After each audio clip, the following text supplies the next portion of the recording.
大家好，我是娜娜，今天是7月28号啊，现在是下午的5点钟。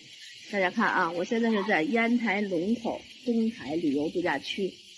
看，刚才这天还好好的，这说下上就下上了，下上雨了，中雨级别吧。这会儿我就发现它这儿有一个特点啊，这个说下就下了，也不打雷，也不怎么着的。刚才4点半那会儿天还是好好的啊，4点20左右那会儿，还天还挺好的。这说下来了一阵风就下上了啊，不打雷。我从18年到现在到今年，就是每年都来这儿住一段时间，夏天就发现它这儿有这样一个特点，就是下雨老是悄悄的就下了。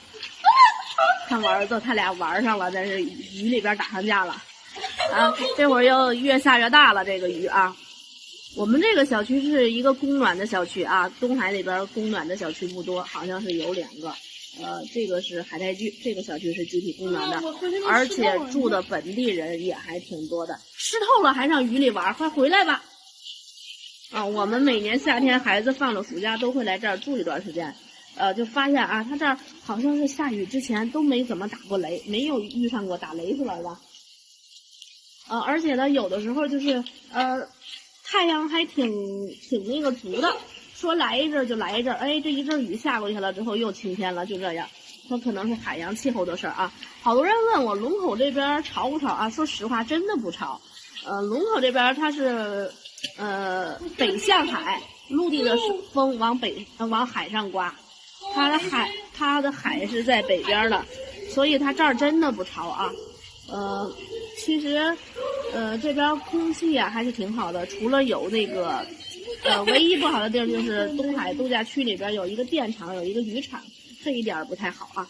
介意的别来这儿买房子，在这儿买房子就是你别投资的话肯定是赔钱的。看这雨越下越大了，哎呀，你俩脱了衣服上雨里边去玩，真行。看我儿子来这玩上雨了，玩的都湿透了。这雨越下越大啊！那我们这个小区啊，它是100多栋楼，挺大的一个小区，而且是供暖小区。冬天这个小区里边住的人也比较多，因为好多是在这边上班的，还有本地人也在这儿住啊。其他的小区就是基本5一到11这段时间住的人多，冬天人要少一些，就是这个情况。看这雨越下越大啊，就刮了一阵风。一个雷声也没听见。这说下就下了。我发现这海洋气候是这样啊，它这边只要是阴天就凉快，特别凉快。如果是晴天的话啊，你要站在阴凉地儿，它有点风的话，也是那种凉，也是有点凉的风，也不是像北京似的那样一热就是身上发黏。它这儿是热是热，但是温度不是像北京市那么热，相对来说比北京还要凉快好多啊。这小区还是挺大的啊！这个龙口东海度假区里边的这小区，各大小区里边的绿化率都非常的高啊。看这雨越下越大了，我也不知道别的地儿下没下雨啊。这下雨就不能去海里游泳了，本来想着今天去海里游过泳呢。行了，那这个视频就跟大家分享到这儿吧，咱们下个视频见，朋友们啊。